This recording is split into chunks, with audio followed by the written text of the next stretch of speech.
After the dust generated by the NSAS protests, government is making efforts to address the issues. Now, one of the concessions agreed by the government during the protests against police brutality in various parts of the country was the setting up of judicial panels of inquiry by state governments into cases of alleged violations of human rights by the now disbanded Special Anti-Robbery Squad SARS and other units of the police.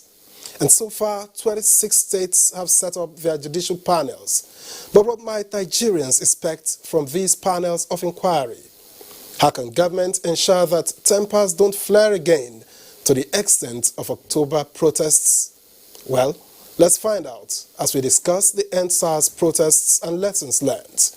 We'll also take some time to examine the import of cultural reorientation in driving social cohesion and national development. My name is Victor Azu. Welcome to Insight. Now on standby with the media review segment is Elizabeth Omori. What do we expect, Elizabeth? Well, on the media review segment this week, we are going to be having a little twist. We'll be taking a look at TV content and minors. What are the implications of exposing minors to unrated TV contents?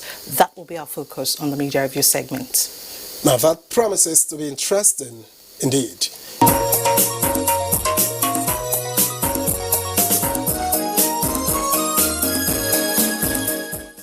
In the meantime, I have now been joined on the discussion segment by Romy Mom. Romy is a lawyer and commissioner in charge of human rights at the Police Service Commission. A pleasure to have you join us on Insight. My pleasure. Thank you for having me. Now let's begin by asking, the dust raised by the NSAS protests is gradually settling. However, morale is said to be at an all-time low in the police force, and the panels of inquiry are confronted daily with reports of brutality against Nigerians and so on. So where do we go from here? Oh, well, I think behind every dark cloud, as the saying goes, there's always a silver lining.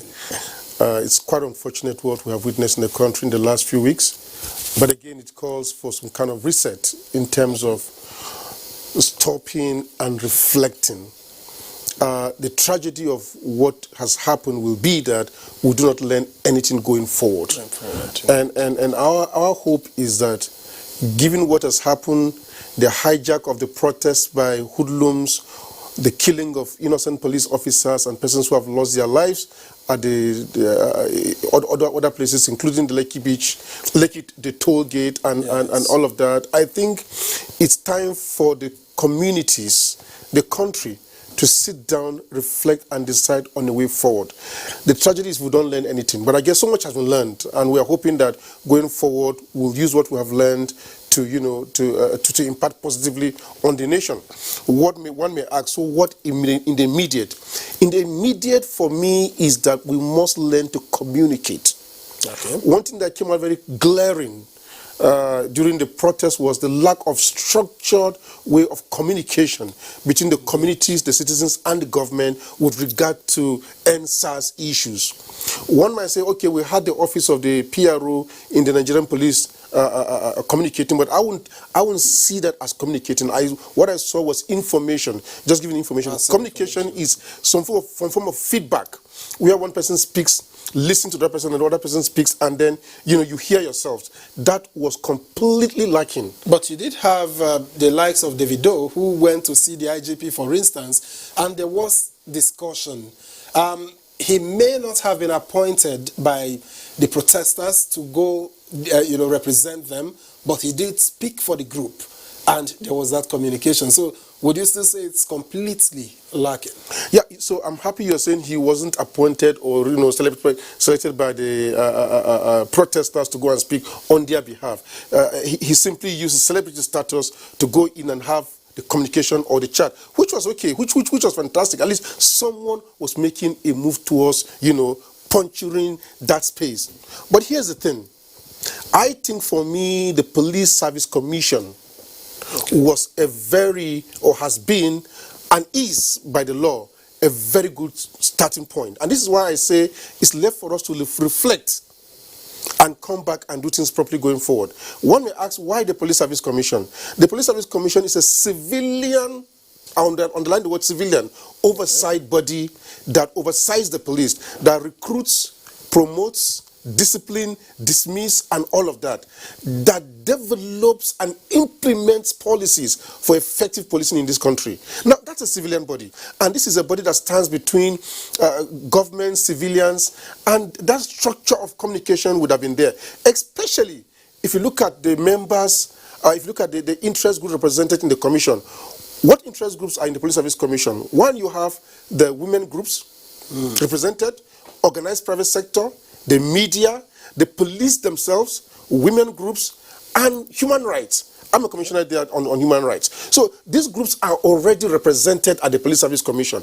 Probably, if the Police Service Commission was made effective and efficient, and not just an appearance of an oversight civilian body, but truly effective and efficient, there would have been that means of communicating, having a feedback, so that whatever it was would have been, harvested, distilled, and taken in from the protesters into the into IG's office and the presidency. And the same thing would have also gone back this way. And that communication channel is what I think we need to look closely at, so that we don't come back to this same state again going forward. That the Police Service Commission should learn to, or should be capacitated, made effective, so that you continuously speak with citizens and take back feedback from government. So that structure is there. In addition, for example, to the National Assembly, and National Human Rights Commission, and all these are very critical bodies. But with peculiarity of the police, that the Constitution recognized that is the Police Service Commission that should play that role. And I feel that we missed that opportunity. So going forward, sir, I would say we need to go back to the drawing board, make this commission truly effective, let it have a spread across the country, let it not just only be in Abuja. We should make the budgetary allocation to the commission to spread out, so that Nigerians can reach out to it, and it can also reach out to their appropriate quarters, play its role as envisaged by the Constitution. Now, beyond that, what other lessons would you say have been learned with regards to the NSAS protests, issues leading up to the protests, the coming in of hoodlums into the fray, and the looting and destruction after? What lessons have been learned? It's unfortunate, but I think all this arose because of lack of trust between government and citizens groups. Why do I say that? In fairness to this government, it was the first time a government was coming out as quickly as possible to say, look, we accede to your demands. We hear you. We are going to do what you ask us to do. It's the first time a sitting vice president penned a letter of apology to the youth and said, look, we are sorry. Let us work together. We are going to do this right. But in spite of this, the protest still continued. Why? There was no trust. Bottling up, yes. Yes, and you can't blame the lack of trust entirely because of, happenings that we have seen in the country before the protest. But even at that, maybe we should stop and say, what if we had just listened and stopped the protest at that time and engage? Probably the loss of innocent lives, the huge destruction of properties that we have seen as it was taken up by hoodlum would have been avoided. So we will still be appealing that it's not yet late. Let us test government sincerity this time around. The panels are already up and working. Let us go to the panels, ventilate. Government has promised to say, look, there'll be compensation, corporates will be sanctioned, and all of that. So let's test government sincerity. How I wish that was done earlier in terms of, suspending the protest and taking advantage of what government was putting out. Another lesson for us is the fact that when we draw out protests for so long, even when our demands are met, then we are creating some spaces and vents for hoodlums to come in and take over. I'm sure no patriotic citizen loved what happened. Nobody would love to see policemen massacred. Nobody would love to see innocent persons, protesters massacred, or properties being looted and all of that. It was such a very, very, very sad period for the nation and for the country. I guess the lesson there is that probably we should learn when to suspend something and see how it goes in terms of testing sincerity of government and all of that. But have we learned enough, though? Because the Judicial Panel of Inquiry and Restitution for victims of SARS-related abuses, Lekki Toll Gate incident and all that, suspended sitting after the accounts of one of the young persons on the panel was frozen by the CBN. Now, is this a right step to take at this time? I would say most certainly not. It's a step that, you see, this is both a constitutional matter, a legal matter, and also a socio-economic and political matter. We need to address these matters with some bit of caution, some bit of give and take. And I don't think, for example, the freezing of those accounts at the time it was done, No, we're trying to make peace. I mean, yeah, it could have been better handled. It could have been better handled by miles. This is something that we should track back quickly on and learn to come together. It's a time to come together. It's time to heal. It's not a time to keep pouring salt on open wounds and think people are going to, especially when there was no trust anyway of government intention. I think the wheels came off the bus of government intention with regard to that issue.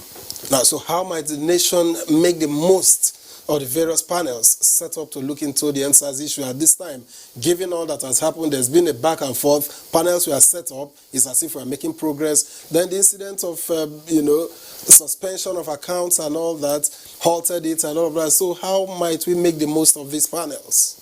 Yeah, in as much as it's unfortunate that of Lagos has suspended sitting because of all it, others are going on, and what to do right now is to avoid that mistake and to rectify that mistake as quickly as possible, so that things can, we'll have a way forward. We need to move on. We need to move on, and for the panels, one must commend the media that is in most instances,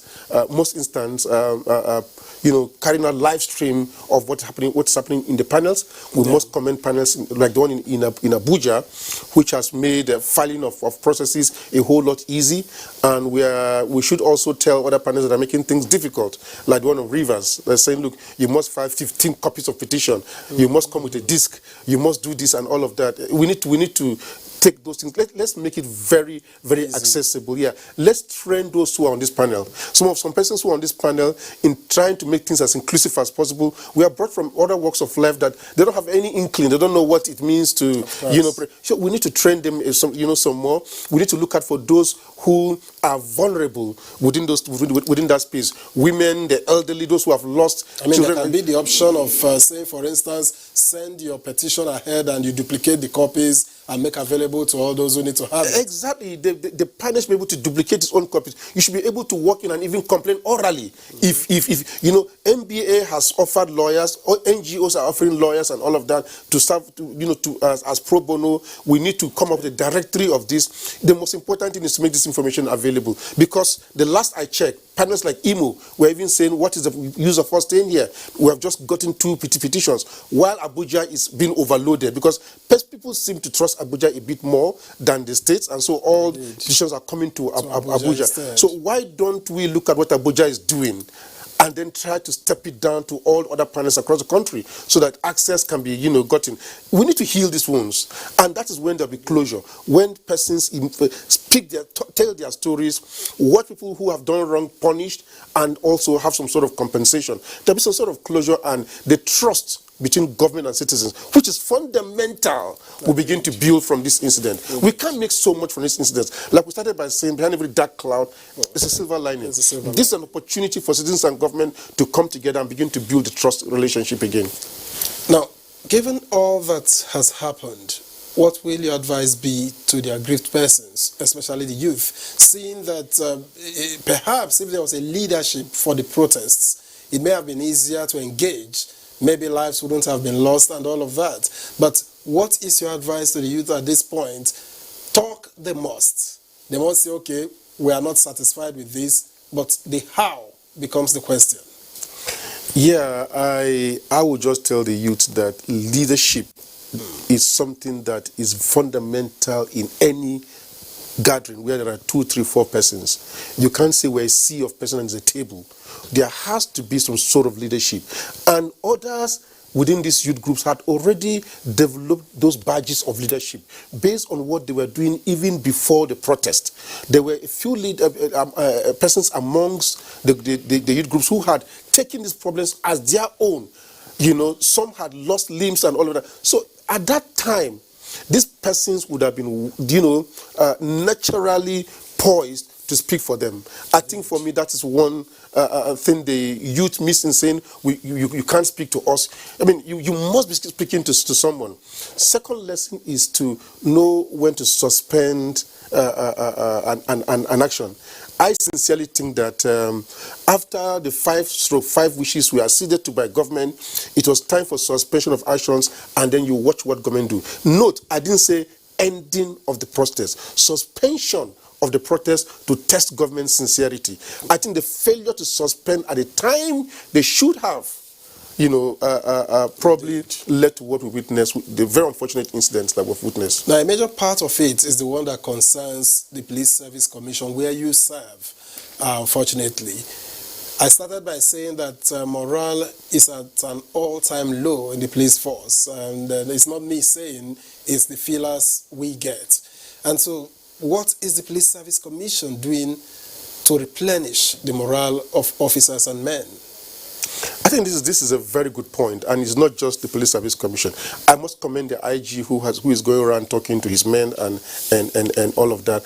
And the Police Service Commission too is just about to start going around the 36 states, including Abuja, 37 in truth, to speak to the officers and try to raise their morale. But beyond that, there are some other things that is also very, very important. How do you make the families of these officers feel in terms of posthumous awards, whether promotions and all of that? How do we set up an insurance, a pension scheme, insurance schemes for the police? How do we make the police officer feel that we appreciate what he or she is doing, even as it is now? And it starts from recruitment.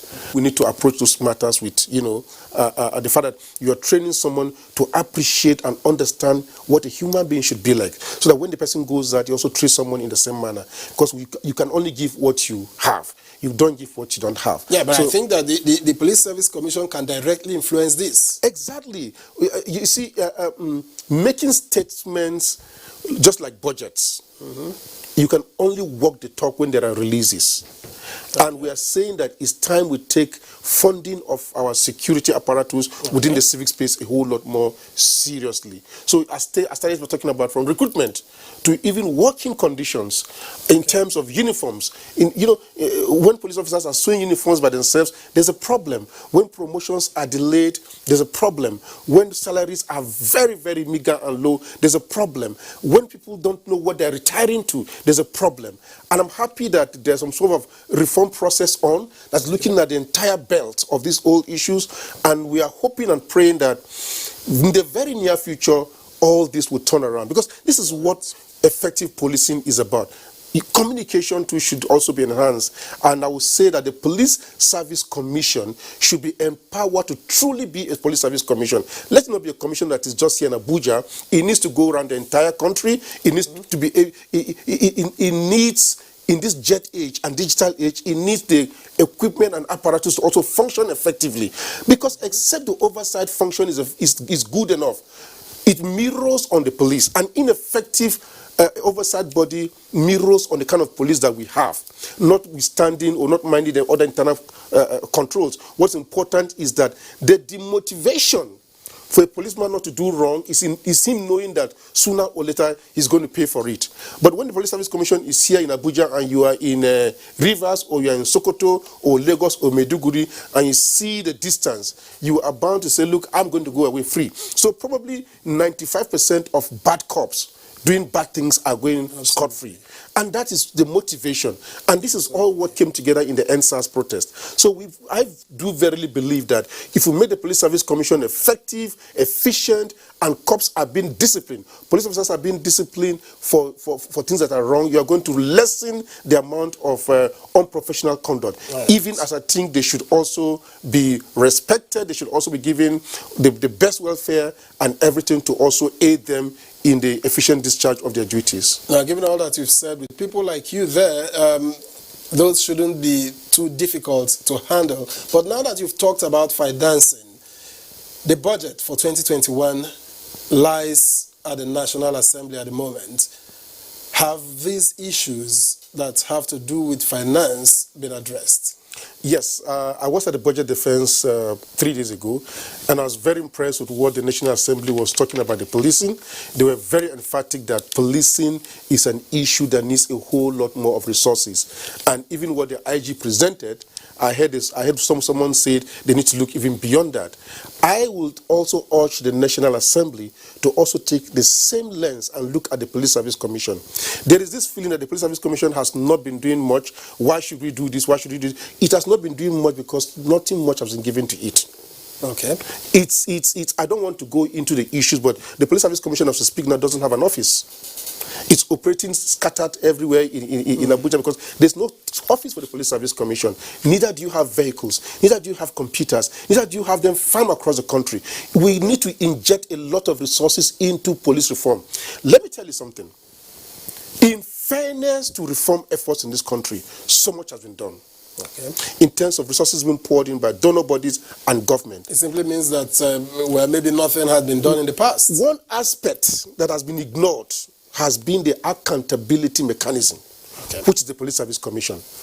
That has been the blind spot in reform. But listen, it's the most critical point.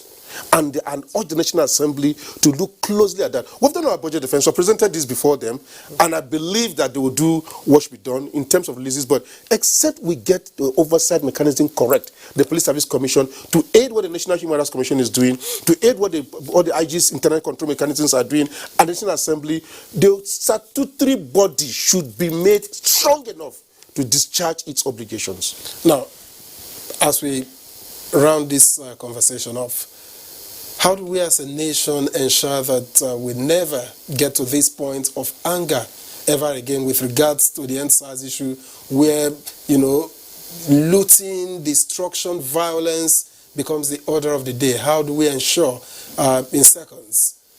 I think for me, the recommendations of the past that were ignored should be implemented quickly, and what we are doing now, what is going to come out of it, should also be implemented quickly.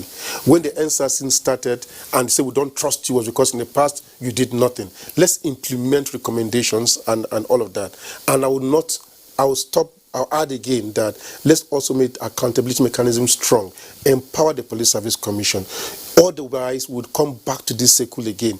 NSAS, we are police officers. Police Service Commission is in charge of disciplining police officers. If you make it weak, you are encouraging indiscipline. So let's strengthen that so that we don't take this ring road again. All right, and it's been an insightful conversation, hasn't it? And I have you, Romy Mom, to thank for it. So it's been a pleasure indeed chatting with you. Thank you so much. It was my pleasure too. Now, Romy Mom is a lawyer and commissioner in charge of human rights at the Police Service Commission. Thank you very much indeed.